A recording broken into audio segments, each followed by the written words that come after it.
साथियों, एक आज हम लोग बहुत ही महत्वपूर्ण मुद्दे पर बात करेंगे जिसमें लगातार जो है ना लोग जो है कंफ्यूज्ड हैं। तो आप लोग को पता है कि जैसे कि जो है बहुत सारे स्टूडेंट एक लगातार सवाल पूछ रहे थे कि सर जेएसएससी ने तो लिख दिया है कि क्या एक बच्चा अगर वो डीएलएड किया हुआ है, डिप्लोमा किया हुआ है, क्या वो 2 फॉर्म अप्लाई कर सकता है कि नहीं कर सकता है। तो इस पर लगातार जो है ना बहुत सारे चीज़ें हो रही थी, लोग जो है पूछ रहे थे और पूछते पूछते बता रहे थे कि भाई हम 1 to 5 में फॉर्म भर दिए सर, 6 to 8 में भरे कि नहीं भरे, बहुत डर लग रहा है क्योंकि जेएसएससी ने लिख दिया है कि अगला आपका लास्ट फॉर्म ही एक्सेप्टेड रहेगा और उसके अलावा जो अगला दूसरा फॉर्म है वो अलाउ नहीं रहेगा। तो साथियों, आज आप लोगों को विथ डॉक्यूमेंट्स और वेरीफाई करते हुए मैं बताऊंगा चीज़ों को कि ये क्रिस्टल क्लियर चीज़ है कि आप भर सकते हैं कि नहीं भर सकते हैं। आप 1 to 5 के लिए और 6 to 8 के लिए एलिजिबल आज के डेट में हैं अगर, तो उसके लिए आपको चाहिए डिप्लोमा इन एलिमेंट्री एजुकेशन, जिसको डीएलएड बोलते हैं। अगर आप डीएलएड किए हुए हैं तो प्राइमरी 1 to 5 के लिए आप 100% आप एलिजिबल हैं। 6 to 8 के लिए अगर आप ग्रेजुएशन किए हुए हैं, अगर आपने इंटर के बाद ग्रेजुएशन किया हुआ है तो संबंधित विषय में आप ग्रेजुएशन में आप 6 to 8 के लिए भी एलिजिबल हो जाते हैं। और बीएड किया हुआ है तो 6 to 8 के लिए तो आप एलिजिबल है ही। बहुत सारे अभ्यर्थियों ने डर से, क्योंकि ये जो लाइन लिखा हुआ था कि अगर आपका लास्ट फॉर्म ही एक्सेप्ट होगा, अगर एक से अधिक फॉर्म डालते हैं तो आपका लास्ट फॉर्म ही एक्सेप्ट होगा, उसके रिगार्डिंग मैं बस इतना ही कहना चाहता हूं कि साथियों, वो उस कंडीशन में लिखा हुआ था अगर आप 1 to 5 के लिए एक फॉर्म डालते हैं और 6 to 8 के लिए अलग फॉर्म डालते हैं तो दोनों सेम नहीं है। लेवल 4 और लेवल 5 का दोनों मतलब है। अगर 1 to 5 का आप बात कर रहे हैं तो वो लेवल 4 का है और 6 to 8 का अगर आप बात कर रहे हैं तो वो लेवल 5 का पोस्ट है। तो लेवल 4 में अगर आप एक से अधिक फॉर्म डालते हैं तो आपका लास्ट फॉर्म ही एक्सेप्ट होगा। मान लीजिए कि 1 to 5 क्लास के लिए आप एलिजिबल हैं और आपने फॉर्म डाल दिया, 4 फॉर्म डाल दिया, तो 4 फॉर्म में आपका 3 जो फॉर्म है पहले वाला वो आपका एक्सेप्ट नहीं होगा, चौथा फॉर्म एक्सेप्ट होगा। और 6 to 8 के लिए अगर आपने 2 फॉर्म 3 फॉर्म या 4 फॉर्म या 5 फॉर्म डाल दिया तो आपका जो पहले का 4 होगा वो एक्सेप्ट नहीं होगा, 5वां एक्सेप्ट होगा। और दोनों फॉर्म अलग अलग है, 1 to 5 वाला अलग है, 6 to 8 वाला अलग है। अब बात यह आता है कि फॉर्म कैसे डालें, फिर दोनों में ईमेल आईडी मोबाइल नंबर अलग अलग करना पड़ेगा, ठीक है, उस तरीके से फॉर्म डाल सकते हैं। अब आते हैं जजमेंट पर कि इसको लेकर के कि क्या केस कोर्ट में फाइल हुआ था। कि स्वाभाविक सा बात है, आप जैसे बहुत सारे अभ्यर्थी इसमें डरे, उनको भी लगा कि दिक्कत हो सकता है, तो उन्होंने कोर्ट गया और कोर्ट जाकर के इन चीजों का क्लेरिफिकेशन हो चुका है। तो in the high court of Jharkhand at Ranchi, और इसमें पिटिशनर थे प्रभात कुमार गुप्ता, ठीक है, प्रभात कुमार गुप्ता नहीं, सॉरी, प्रभात कुमार गोप, और ये केस नंबर था 6368 ऑफ 2023। तो 6368 अगर आप उसको जजमेंट को पढ़िएगा 2023 केस को, तो उसमें साफ साफ उल्लेख है। और इसमें आनंदा सेन सर जो है उनके बेंच में ये केस था, और ये हम जो आपको सामने दिखा रहे हैं ये जजमेंट की कॉपी है जो फाइनल ये होने के बाद आई थी। तो इस जजमेंट के आलोक में आपको मैं बताना चाहूंगा कि सारी चीजें किस तरीके से हुई। तो उसमें आपको जो है ना समझना है, मैं कुछ चीजें आपको बताता हूँ, पढ़ के बताता हूँ, ज्यादा समझ में आएगा। उसमें है कि the petitioner has filed this writ application for following prayers. Prayer क्या था, तो प्रेयर क्या था, वो लोग किस चीज के लिए गए थे कोर्ट, तो उसके बारे में अगर मैं बताऊं तो आप देखेंगे कि to direct respondent to consider और accept both the applications submitted by the petitioners under advertisement number 13 2023। अभी जो सहायक आचार्य की जो वैकेंसी आई हुई है उसका आवेदन और विज्ञापन जो संख्या है वो 13/2023, और एप्लीकेशन नंबर भी इसमें मेंशन है जिन्होंने वो एप्लीकेशन अप्लाई किया था, और उनका भी यही डिमांड था कि क्या हम 2 फॉर्म डाल रहे हैं तो ये कम से कम जो है हमें अलाउ है कि नहीं, इसको करवाना है।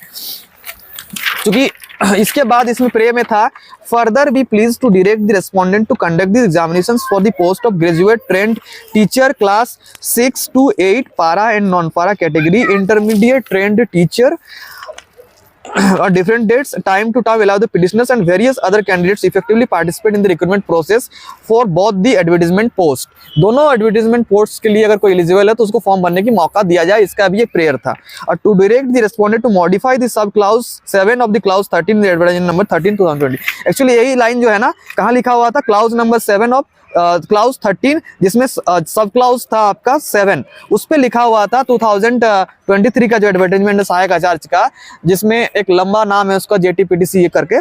तो उस पे is regard the case where the petitioner submits multiple applications form each for distinct post is advertised in the advertisement number 13 2023 shall be accepted, मतलब उनको एक्सेप्ट किया जाए बोल करके। और फर्दर be pleased to hold and declare that the recruitment process under advertisement number 13 2023 be kept in awaiting during the pendants। मतलब जब तक ये क्लियर नहीं हो जाता है, इसकी रिगार्डिंग कुछ क्लैरिफिकेशन नहीं आ जाता, तब तक थोड़ा सा होल्ड करके मतलब इस चीज का प्रेयर था। तो अब देखिए मेन ग्रीवेंस पे आते हैं, चीजें किस तरीके से उसके बाद क्या हुआ नहीं हुआ, तो आप समझेंगे कि the main grievance of the petitioners arose due to the misconception of clause 13(7). क्या कहा जा रहा है कि इसमें मिसकंसेप्शन हुआ है, चीजों को देख करके लोगों ने मिसकंसेप्शन किया है। और मिसकंसेप्शन क्या हुआ है, the said clause mandates that if there are more than one application filled by one candidate, the last application will be treated as valid, and if more than one applications are there, all the applications except the last one will be cancelled and the fees submitted along with those applications will stand forfeited. Learned counsels for the petitioner submitted that by the advertisement number idna, the Jharkhand Staff Selection Commission has advertised several posts. One such post is of level 4, which is intermediate trained assistant teacher for class 1 to 5, and another is for level 5, which is for graduate trained teacher for class 6 to 8. It is the case that the petitioners had filled up one form for the level 4 post and one form for the level 5, but by virtue of clause 13 he apprehends that one of his form will be rejected. तो ये उन लोगों का था, लेकिन अब उनकी तरफ से जो एडवोकेट अपीयर हुई थी मिसेस रीसा संचिता, उन्होंने क्या कहा, आप इस चीज को अगर पढ़ लेंगे तो इसके बाद पूरा कॉन्फिडेंस जो है ना पूरी तरीके से आपको आ जाएगा। उन्होंने एक्सेप्ट किया इस चीज को कि learned counsel for the Jharkhand staff selection commission on instruction submits that the apprehension of the petitioner is misconceived. ये मिसकंसीव्ड हुआ है as per the Jharkhand staff selection commission.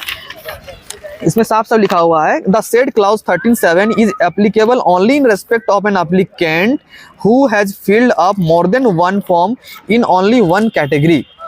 C submits that petitioners will not be affected in this case. ध्यान दीजिएगा दोस्तों, petitioners will not be affected in this case if he has filled separate application for separate post. अगर separate application डाला गया है separate post के लिए, यानी लेवल 4 के लिए अगर आपने एक फॉर्म डाला है और सेपरेट जो लेवल 5 के लिए एक पोस्ट में के लिए आपने डाला है, दोनों चीजें अलग अलग हैं। क्लास 1 to 5 का पोस्ट अलग है, क्लास 6 to 8 वाला फॉर्म अलग है, और आपने अगर दोनों अलग अलग डाला है तो वो चीज आपका अफेक्ट नहीं होगा। Considering the said submissions I find that the fear of the petitioners is misconceived. जो बच्चों का जो डर था वो मिसकंसीव्ड था। This writ application is thus dismissed as the matter has already been clarified in favour of the petitioners by the Jharkhand staff selection commission. Finally इस चीज का आप देखेंगे तो आपको समझ में आ जाएगा कि बच्चों के हित में ही सारी चीजें फेवर में हैं, तो फिर इस मैटर को डिसमिस करते हुए जजमेंट को फैसला फाइनली ये। इसका मतलब साफ साफ हो गया कि आप आराम से फॉर्म भर सकते हैं, कोई दिक्कत नहीं है। लेवल 1 और 5 1 to 5 और 6 to 8 क्लास के लिए 11 जो है दोनों अलग अलग सेपरेट पोस्ट है, उसमें आपको किसी तरीके का कोई दिक्कत नहीं होना चाहिए।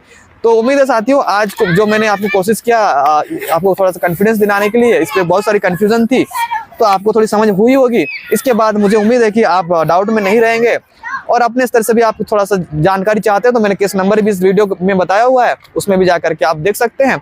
आगे भी इस तरीके अगर आप चाहते हैं कि मैं बताऊं कुछ इस चीज़ों पर तो आगे आएंगे, उसके लिए आप लोग कमेंट कर सकते हैं। बहुत बहुत धन्यवाद, शुक्रिया आप सभी को। बाकी नियमावली पर हम लोग आगे चल करके कभी बातचीत करेंगे। Thank you so much.